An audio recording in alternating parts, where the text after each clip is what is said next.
Repairing a 5-inch gauge Modelworks Pannier Tank. This is part 1, the overview of the problems with this locomotive and how far I need to take the repair to make it a practical proposition for the owner. Here it is on the workbench in my workshop, which is built onto the house. Why is it here and not in the main workshop, I hear you ask? The reason for that is I've run out of space on the workbench in the main workshop. Before I start poking about all over this locomotive, have a look at it and see what you think. Modelworks or Winson Modelworks engines were supplied as ready machine kits, and you could spread the cost over a period by buying the parts of the kit that you needed at any given time. Quite a good idea in theory. I've never had any experience of Modelworks kits. I've seen them and I've heard all the stories. And now it's quite nice to have one on the workbench to look at in detail as I repair it. I'm going to take a look at the controls in the cab first, and at the moment I'm comparing this to the 14XX, which was a Great Western Railway locomotive I had to partially rebuild a while ago. This one is very different to the one I've just mentioned. To start with, the steam fittings look a lot better. They almost look like British fittings. I remember vividly being horrified how thin the siphon was to the pressure gauge on the 14XX. When I first ran it, I couldn't see the pressure because the pressure gauge was flying about all over the place. Obviously that was one of the first things that I changed. This one is a bit more robust. I think it's a bit on the long side, but at least it's not bouncing about all over the place. The regulator feels smooth enough. I wonder if it works. There are a few more things I need to look at. For starters, I think there's something wrong with the brake handle. I rotated this for quite a long time and it didn't do anything, except I did notice the more I rotated it in an anti-clockwise direction, the further the shaft came out of the column. After a bit more winding, it came out of the column altogether, which is a good thing because this obviously needs a collar fitting to it. In this clip, I'm checking the fit of the safety valve cover to the safety valve, and I do notice that it rattles about quite a lot. I think I'm probably going to live with this because fitting an O-ring could damage the safety valve cover and there's not enough meat on the safety valve to machine a groove in it. Maybe winding a bit of PTFE tape around the safety valve would fix the problem. Time now to have a look at the wheels. I really don't like the look of these. Normally the centre of an axle sticks out of the wheel a very tiny amount, but on this engine all of the axles are recessed. And also, while I'm at it, I don't like the split pins through the collars. They're a bit long, they need trimming off and smoothing out. You could impale yourself on this split pin even when the engine wasn't running. And here's the axle at the other end, so at least all of the axles are recessed into the wheels. Why all the interest in the area of the wheels? The problem is that the engine does not roll very freely at all. This is nothing new. I've seen this problem quite a few times. The reason it doesn't roll is because the suspension isn't right. Sometimes steam locomotives don't roll freely because the quartering's out. That is the relationship of the crank pins to the holes in the coupling rods. This is a very common fault.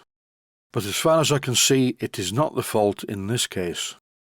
Here we have quite a serious suspension fault that needs attention. I'm putting the engine onto my rolling road. These rolling road units are made by a company called CMD Engineering, not to be confused with my friend Chris English's company, which is called CM Engineering.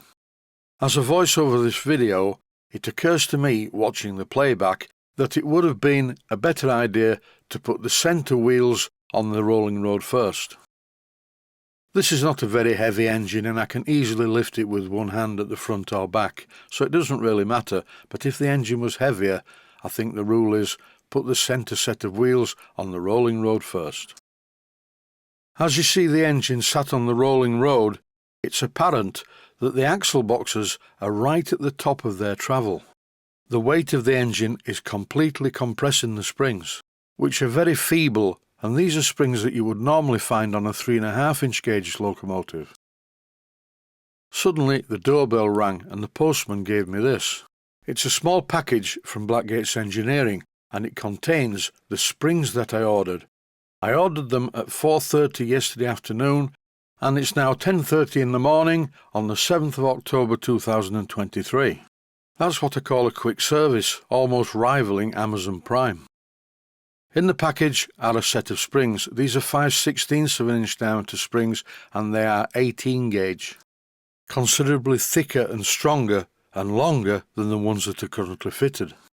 I'm not sure if these are too big yet. I will have a look at this in close detail in a future episode. The owner gave me this note with a list of faults on it.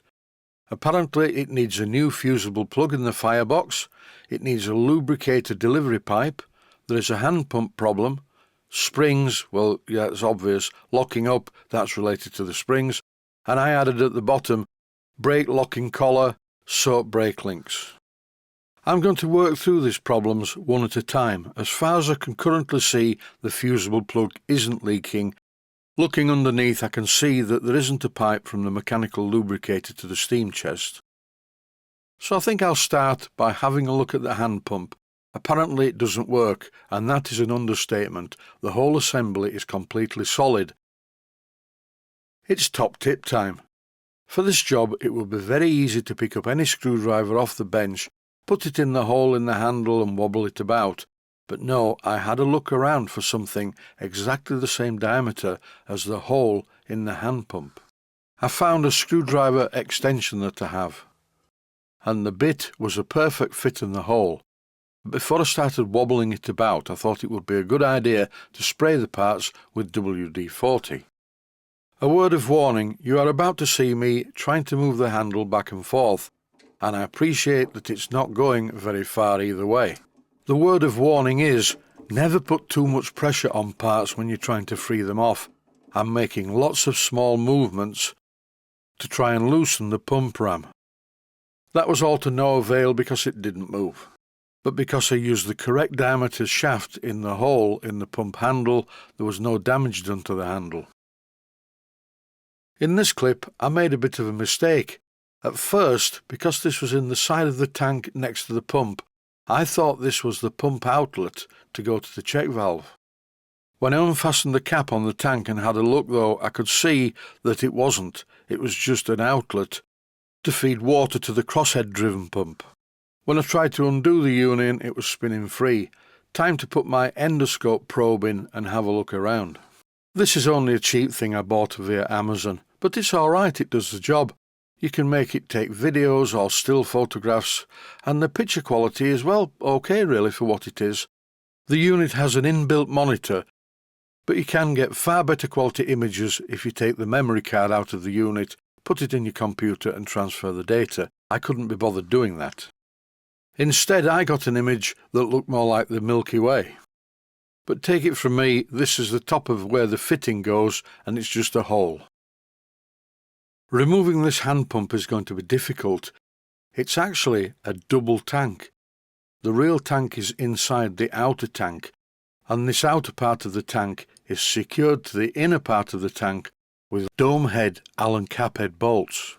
And unfortunately, removing these Allen cap head bolts is going to remove the paint, so then you're into repainting or touching in the paint and making a thorough mess of it. I do have an alternative idea that I will show later on in the series to attempt to free the ram on the pump. Here I'm attaching a compressed air line to the boiler to see if the engine runs, but that's in the next episode. That's it for this one. Stay safe, stay healthy, thanks for watching, and I hope you found it useful. Please take the time to visit my Mainstream Models website and click on the section of the website that says Video Playlists. And by doing that, you can find other videos that you may like to watch. And by using the playlists, you can actually watch the videos back to back.